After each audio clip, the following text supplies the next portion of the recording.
Napoleon Hill is on the air. Never before published radio broadcast. The 5 Foundations for Success.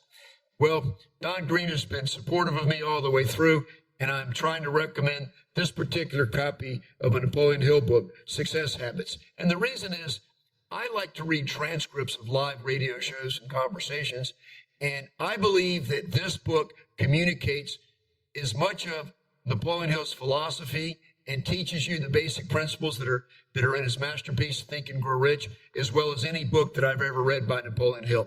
I want to read a couple more excerpts to you now. And here's one from the chapter on, let's see what the name of this chapter is that I marked. This is from chapter 6, Applied Faith Success Stories. Applied faith is one of the key principles of Napoleon Hill. And I actually did a show with Don Green on that. It was episode number 57, and it was called Applied Faith. So you can hear Don Green himself discuss Napoleon Hill in that episode. So let me just read in the middle of the chapter here. How many times, this is Napoleon Hill speaking in a transcript that was later recorded. That's what this book is. And here it is in Napoleon Hill's words. How many times have I been called into business situations where I found that the very fire that was burning up their vitals was being set off by matches carried in the pockets of the men who should have been the salvation of the business, but weren't, because they didn't understand this principle of applied faith, of believing in themselves and other people. When Ed Barnes went over to see Thomas A. Edison, he went there to become the partner of Edison. Think of it, the partner of the great Thomas A. Edison. And Ed Barnes had so little money that he went there as a stowaway on a freight train and announced that he had come there to go into partnership with Mr. Edison. Almost an unbelievable thing, but ladies and gentlemen, he stayed there on that job for 5 years, sweeping floors and doing other menial jobs until the time finally came. His big opportunity came. And he made the grade, and he did become the only partner that Thomas A. Edison ever had. I know Ed Barnes exceedingly well. He and I have been close personal friends for over 35 years. I know his entire story, and I know why it is that he is now a multi-millionaire, why he travels all over the world, why he's finally taking things easy. It all dates back to the time when he went to see Edison, and he made up his mind that if it took 5 years or 10 years or whatever number of years it took, he was going to stand by until he got just what he went after. He told me that when he first went there, all of the other employees laughed at him, and every time they passed him, they mockingly called him Edison Jr. Mr. Metcalfe, Edison's secretary, when Barnes first appeared there and said he was going into partnership, sarcastically wanted to know whether Barnes was to be the senior partner or the junior partner. Barnes said, well, it makes no difference where you start. I will be on top when I'm through anyway. That was his attitude. If you ever knew Ed Barnes, or if you ever have the good pleasure to meet him, you will recognize that his outstanding quality that differentiates him from the average man in his great capacity for faith is his ability to do whatever he makes up his mind to do. I could say to you, those of you who are close to me, and when I dare to speak in the first person, that if you want to take inventory of all the assets and all the riches that I possess and pick out the thing that's worth the most, I would say it's my great enduring capacity of faith and my ability to do whatever I start out to do. I recommend it to you as being the most essential of all the success principles, the ability to believe in yourself. Let me continue reading some more of this chapter. This chapter is just wonderful. During my research, I became acquainted with the principle of autosuggestion, and I commend its use to you. Start talking to yourself. Don't do it out on the street. Go into the bathroom, but don't talk too loudly in there so that the members of the family understand that you really are not out of your head. Start talking to yourself just as if there was another person inside of you and you were addressing that person. As a matter of fact, there is another person inside of you, that other self. You have another self.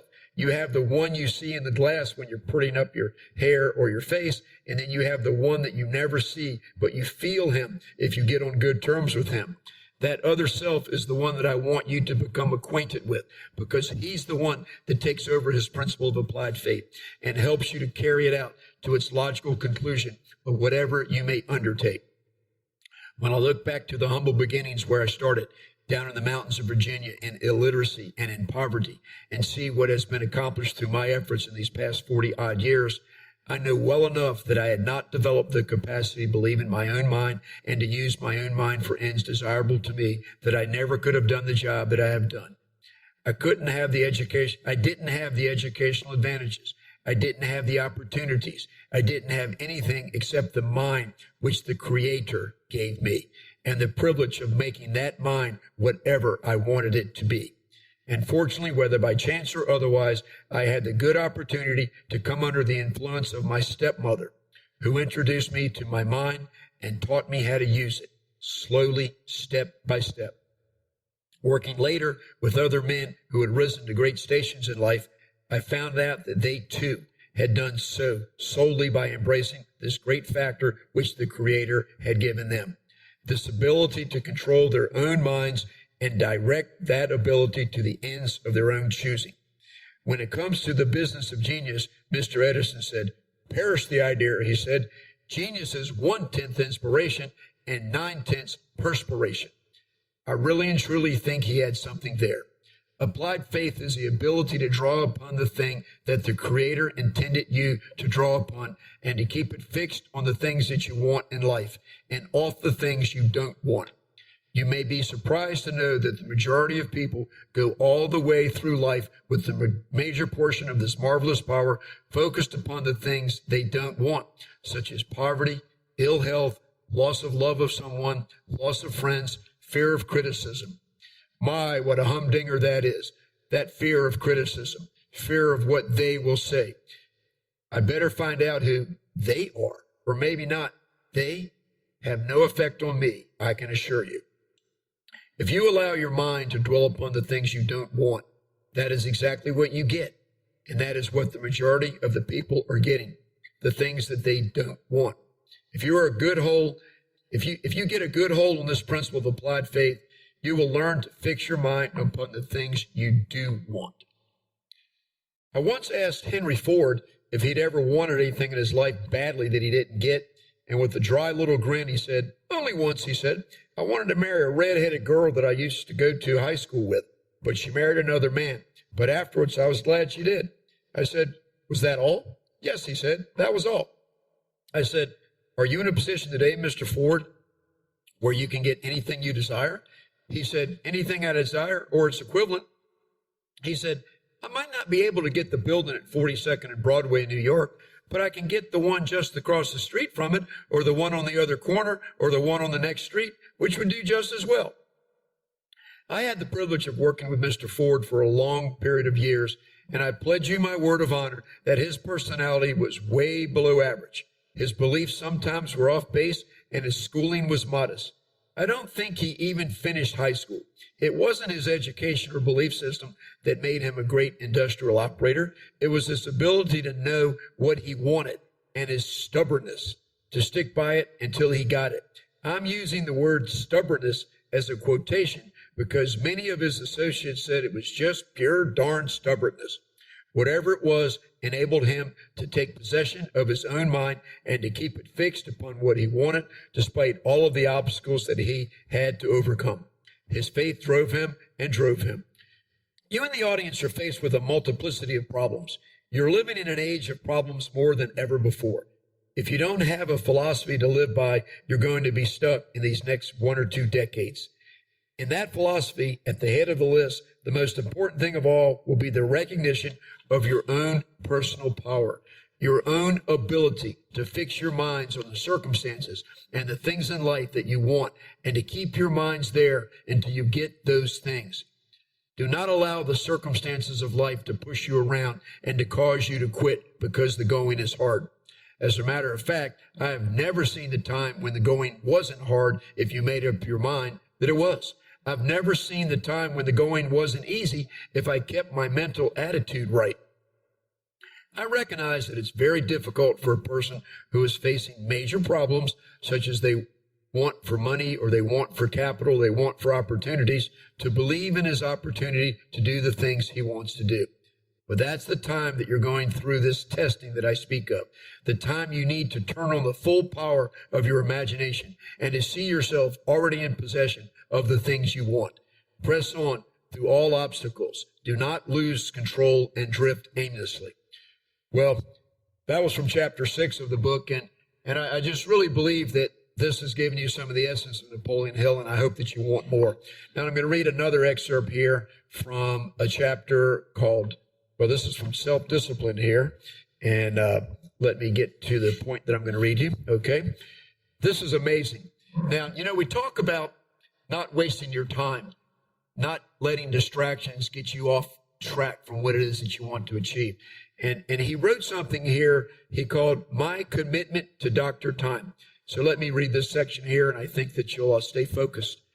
Here's a summary of an essay which I wrote entitled My Commitment to Dr. Time. Number 1, time is my greatest asset, and I shall relate myself to it on a budget system, which provides that every second not devoted to sleep shall be used for self-improvement in one way or another.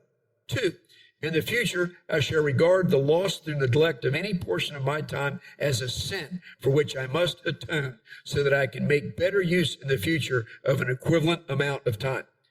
I do waste some time, but I usually try to make up for it later on by making better use of my time. 3, recognizing that I shall reap that which I sow. I shall sow only the seeds of service which may benefit others as well as myself, and thereby throw myself in the way of the great law of compensation and benefit from it. 4, I shall so use my time in the future that each day brings me a greater measure of peace of mind, in the absence of which I shall recognize that the seed I have been sowing needs re-examination. 5, knowing that my habits of thought become the patterns which attract all circumstances affecting my life through the lapse of time. I will keep my mind so busy in connection with the circumstances I desire that no time will be left to devote to the fears and the frustrations and the other things I do not desire. I think perhaps that's the greatest plank in the platform.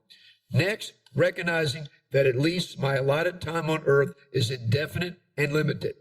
I shall endeavor in all ways possible to use my portion of it so that those nearest me will benefit by my influence and be inspired by my example to make the best possible use of their time. Last, I will repeat this commitment daily during the remainder of my allotment of life and back it with the belief that it will improve my character and inspire those whom I may influence to likewise improve their lives. So you can see that time can do wondrous things, but it can also slip away. It takes vigilant application of self-discipline to make time work for your benefit. Well, that's all I'm going to read and share with you of the book Success Habits by Napoleon Hill. I hope that it's inspired you to want to do more with learning more about Napoleon Hill. And as I said in the show today, that I just really hope that this inspires you and motivates you to do the things that you make up your mind to do. Well, the shows that I have with Don Green himself are going backwards. Well, let me just do it from the beginning. Episode 7, Stories About Napoleon Hill. Don Green just spoke freely about all that he knows about Napoleon Hill. Episode 11, Mastering the Mastermind Group. Episode 33, Going the Extra Mile. Episode 57, Applied Faith. I did 3 shows in a row, episode 83, 84, and 85, on the book, The 5 Essential Principles of Think and Grow Rich, just to bring you into who Napoleon was and help you understand his principles. And then I did a show with Don right there at Wise, Virginia, and the Napoleon Hill Foundation's offices. My friends call me Don. Well, I just want to say a couple things as we close right now. I just want to say that Right Thinking Foundation and myself and others are there for each one of you who need a better focus on how to move forward with your lives. And we've all made a lot of mistakes. And as you can tell by some of the readings that I did with Napoleon Hill and his relationship with Mr. Barnes and his relationship with Henry Ford, that if you can If you can get the very first principle from Napoleon Hill sorted out in your mind, which is to know your purpose, to know your definite purpose in life, and then you